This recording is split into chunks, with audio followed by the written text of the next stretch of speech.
Hello viewers, welcome back to my channel beginners cosmos. जैसा कि मैंने आपको पहले भी बताया है कि इस चैनल पर आपको सारी न्यू एनसीईआरटीज़ कवर कराई जाएंगी। फ़िलहाल हमारा क्लास थर्ड का ईवीएस चल रहा है। न्यू ईवीएस हमारा अद्भुत संसार आर वंडरस वर्ल्ड चल रहा है। इसमें चैप्टर 1, 2, 3 और 4 मैं ऑलरेडी करा चुकी हूँ। जिन्होंने मेरी वो पहले वाली वीडियोज़ नहीं देखी हैं, चैनल पर जाकर आप ये सारी वीडियोज़ देख सकते हैं वहाँ पर। तो आज का हमारा टॉपिक है चैप्टर नंबर 5, पेड़ पौधे और पशु पक्षी हैं साथ। मिट्टी पृथ्वी की सतह की सबसे ऊपरी सतह होती है। ये पृथ्वी पर जो सबसे ऊपरी सतह होती है वही मिट्टी होती है। उन चट्टानों से बनी है जो बहुत धीरे धीरे छोटे छोटे टुकड़ों में टूटती है। इसमें पेड़ पौधों की सूखी पत्तियां, जड़ें, तने तथा मृत जानवर यानी कि जो जानवर मर चुके हैं उनके अवशेष, कीट आदि होते हैं। मिट्टी में रहने वाले जीव जंतु में से कुछ को हम देख पाते हैं और कुछ को नहीं देख पाते हैं। देखिए, अब ये इनमें ये बताया गया है कि प्लांट्स के जो डिफर पार्ट हैं, जो उसके अलग अलग पार्ट्स हैं, वो कैसे पशु पक्षी के लिए हेल्पफुल होते हैं। ठीक है, जैसे ऊँट और बकरी पौधों के पत्ते खाते हैं। उल्लू अपने बच्चों के पालन पोषण के लिए पेड़ों के कोटर का उपयोग करते हैं। अब आप में से बहुत से बच्चों को नहीं पता होगा कि कोटर क्या होते हैं। तो कोटर क्या होता है कि ये ना, जब पेड़ पे देखो आप, कब पेड़ जब पुराना हो जाता है तो उसमें कहीं होल हो जाता है या उसकी कोई शाखा टूट जाती है तो फिर वहाँ पे होल बन जाता है। ठीक है, किसी भी तरीके से कोई भी होल, उसको कोटर कहते हैं। देखो आपको इमेज में शो हो रहा होगा। वहीं पर उल्लू रहते हैं और अपने बच्चों का पालन पोषण करते हैं।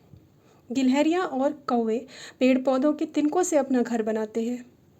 सनबर्ड और तितलियाँ फूलों का रस चूसती हैं।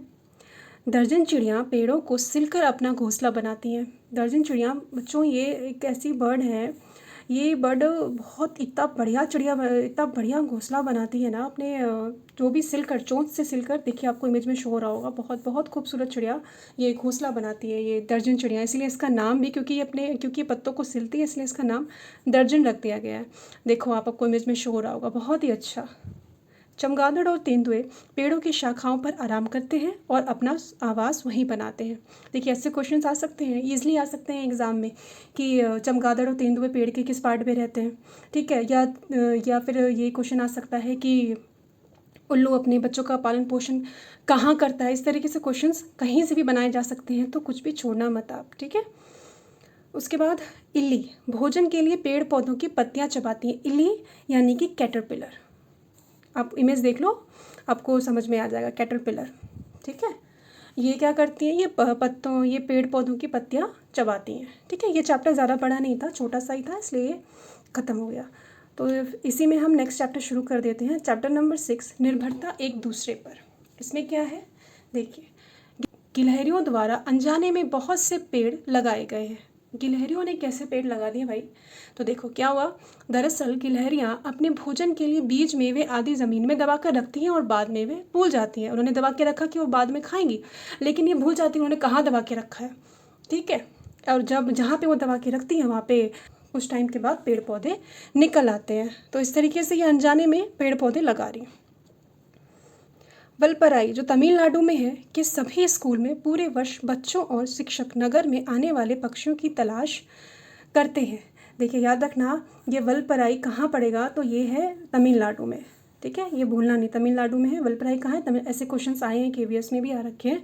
किसी भी जगह का नाम दे दिया और पूछा ये किस राज्य में है, तो इसको हल्के में मत लेना आप, इसको ज़रूर, ये इंपॉर्टेंट है। ये एक्चुअली इंपॉर्टेंट सारे ही हैं जितने भी आप इसमें पढ़ रहे हो, तो छोड़ना नहीं ये सोच के कि चलो ये नहीं आएगा, ये आएगा। तलाश करते हैं और उनके आंकड़े जुटाते हैं।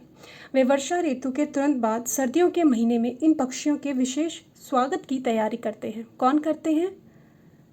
तो वलपराई के बच्चे। वलपराई कहाँ है? तमिलनाडु में। वहाँ के स्कूल्स के जो बच्चे और टीचर हैं वो पक्षियों के आंकड़े जुटाते हैं और उनके स्वागत की तैयारी करते हैं। इन पक्षियों का नाम है ग्रे वॉकटेल। स्थानीय भाषा में इन पक्षियों को वॉल्टी पूर्वी कहते हैं।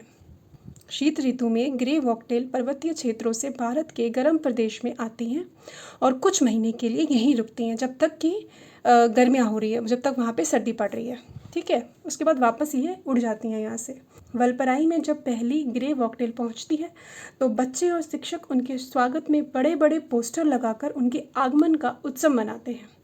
जब वो आती हैं तो पोस्टर शो करते हैं, ये एक दूसरे को मिठाई भी बांटते हैं। देखो कितनी अच्छी बात है ना, पक्षियों के आगमन से ये लोग इतने खुश हो रहे हैं। कितना अच्छा ये बच्चों को एक मैसेज जा रहा है। ये चैप्टर यहीं तक का था, 2 चैप्टर, आपके दोनों चैप्टर आज कवर हो गए। आई होप कि आपको ये वीडियो हेल्पफुल लगी हो। अगर हेल्पफुल लगी हो then please like, share and don't forget to subscribe. Comment करना मत भूलना। Thank you for watching. Bye.